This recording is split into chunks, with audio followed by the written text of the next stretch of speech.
ሀይ እንዴት ናችሁ ቤተሰቦች?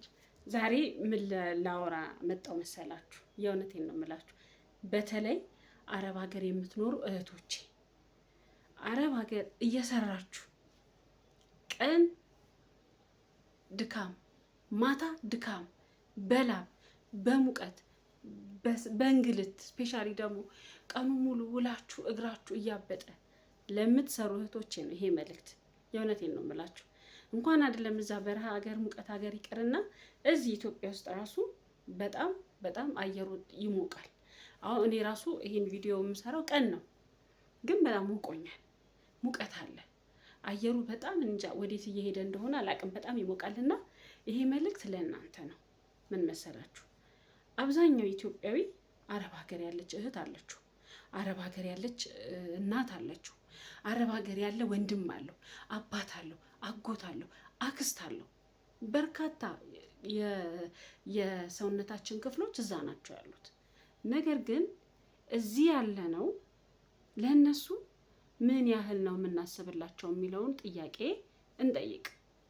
እኔ አሁን አረብ ሀገር እህቴ ካለች ለእህቴ እንዴት ነው የማስብላት?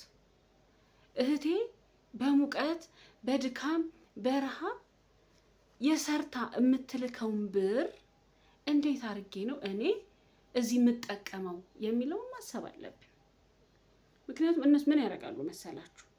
አረብ ሀገር የምትሄድ ልጅ ወይም ደግሞ እናት ልክ እዚህ ሆና ምን ፕላን ታደርጋለች?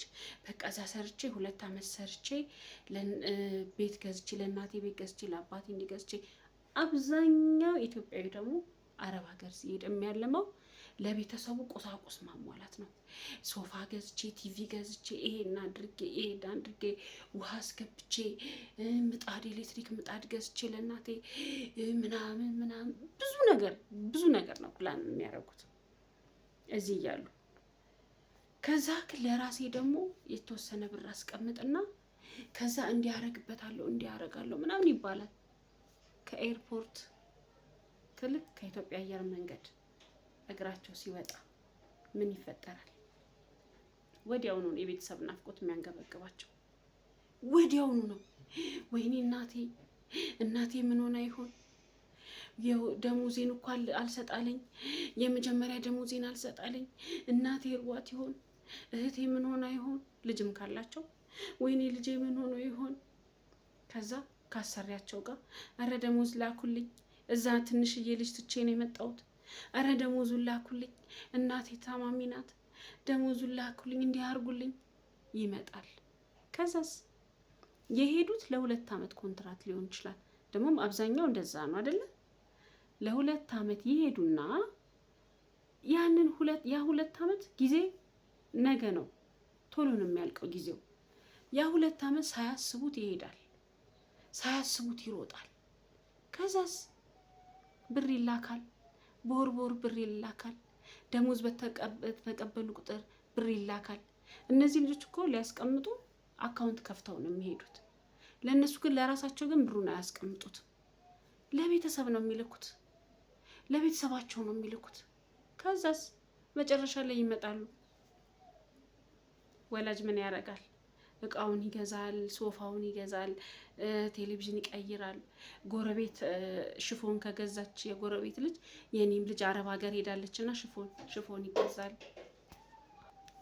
ስለዚህ ጎረቤቷ ሽፎን ስለገዛች እሷም ሽፎን በሽፎን ትሆናለች። በጣም ከባድ ነው። ነገ ስትመለሱ ገንዘባችሁን አይገኝም።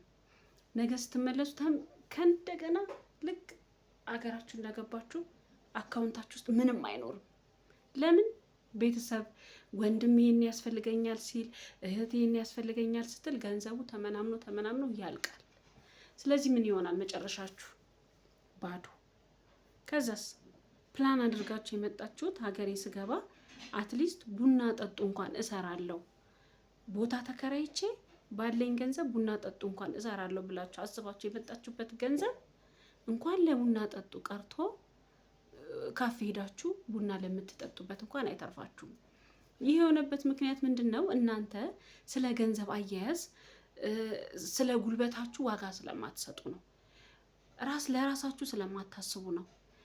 ከሀገራችሁ እግራችሁ ሲወጣ የምታስቡ ስለ ቤተሰብ ስለሆነ ነው። ቤተሰብስ ምን ያደርጋል? በእርግጥ ቤተሰብ አንርዳ ማለት አይደለም። ቤተሰብ መርዳት አለብን። ግን ቤተሰብ ስንረዳ ግን በተገቢውና በአግባቡ መሆን አለበት። ምክንያቱም ነገኛ ሄደን የሰራንበትን የለፋንበትን ገንዘብ አላማ ልናስይዘው ይገባል። ዘላለማችንን አረብ ሀገር እየሄድን ዘላለማችንን በሙቀት እየተቃጠልን ዘላለማችን የሰው ፊት እያየን ከምንሰራ ቆፍጠን ብለን አንዴ የተወሰነች ገንዘብ ይዘን ከዛ በኋላ መተን ሀገራችን ላይ የምንፈልገው መስራት እንችላለን። በጣም ብዙ በርካታ እህቶች ደግሞ አሉ ውጤታማ የሆኑ ገንዘባቸውን ቆጥበው እዚህ መጥተው ኢንቨስተር ይሆናሉ። መኪና የገዙ አሉ፣ ታክሲ የገዙ አሉ። ይሄ ለትራንስፖርት ሴክተሩ ራሱ ትልቅ አስተዋጽኦ ነው ያደረጉት።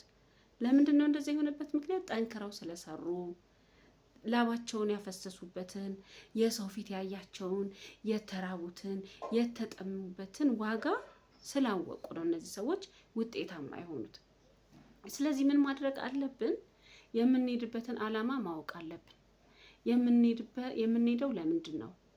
ሰርቼ ለመለወጥ ነው ወይ?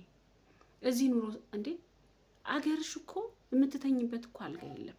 ታውቂያለሽ አለ ይሄንን ስቴጅ ሀገርሽ የምትተኝበት አልጋ የለም። ስለዚህ አንቺ አረብ ሀገር 2 እና 3 4 ዓመት ሰርተሽ መጥተሽ የምትተኝበትን አልጋ መቀየር አለብሽ። የምትለብሺው ብርድ ልብስ መቀየር አለበት። የምታረጊው ጫማ መቀየር አለበት። በየጊዜው አረብ ሀገር እየሄድሽ እዛው መርገጥ የእውነቴን ነው የምልሽ ማርያምን እህቴ አይጠቅምሽም። ህይወትሽን ለማስተካከል ቆራጥ መሆን አለብሽ። መጨከን አለብሽ። ለቤተሰብሽ የሚገባውን ነገር አድርጊ። ከዛ በኋላ ግን ቁጠባ የሚባል ነገር አለ። ቆጥቢ እንጂ 2 ዓመት ጨርሰሽ መተሽ በሳምንቱ ተመልሰሽ የምትሄጂ ከሆነ 2 ዓመት እየተቃጠልሽ በወሩ የምትሄጂ ከሆነ የኔ እናት ህይወትሽ አደጋ ላይ ነው የሚሆነው። እድሜም ይሄዳል፣ እድሜሽም ይሄዳል። በኋላ መተሽ ያለ እድሜዋ ህፃን ልጅ አገባች ከመባል በአግባቡ እድሜሽን ተጠቀሚበትና ህይወትሽን አስተካኪ። ልጆችሽን ውለጂ፣ ዘርሽን ተኪ፣ ህይወትሽን አስተካኪ። በዚህ መልኩ ህይወትሽን ቀጥ ይልሻለሁ የኔ እናት። የምመክርሽ ነገር ይሄ ነው። እያየው ስለሆነ ነው። ከኋላ የምትሰሟቸው የህፃናት ድምጾች አራስ ልጅ ትታ ሄደች እህታለች። አራስ ልጇን ትታ ሄዳ ለእህቶቿ ይሄው ልጆቿ እየተሰቃዩ ነው። ልጆቿ እያለቀሱ ነው። ልጆቿ በናፍቆት እየተሰቃዩ ነው። እሷም እንደዛው በየቀኑ ትደውላለች፣ ታወራቸዋለች። ግን ለህፃናቶቹ ምንም የሚፈይድ ነገር የለም። የ2 ዓመትና የ3 ዓመት ልጆች ነው ትታ ሄደችው። ስለዚህ ነገን በማሰብ ዛሬ የምታባክኙ ጉልበት ዋጋ ይኑረው። በዚህ ዙሪያ ላይ እስቲ ሀሳብ ስጡበት። በተለይ አረብ ሀገር ያላችሁ እህቶቼ ሀሳባችሁን እስቲ ንገሩ። እናንተስ ምን ይሰማችኋል? ምን ታስባላችሁ? በኮሜንት ሀሳባችሁን ንገሩኝ። በጣም አመሰግናለሁ።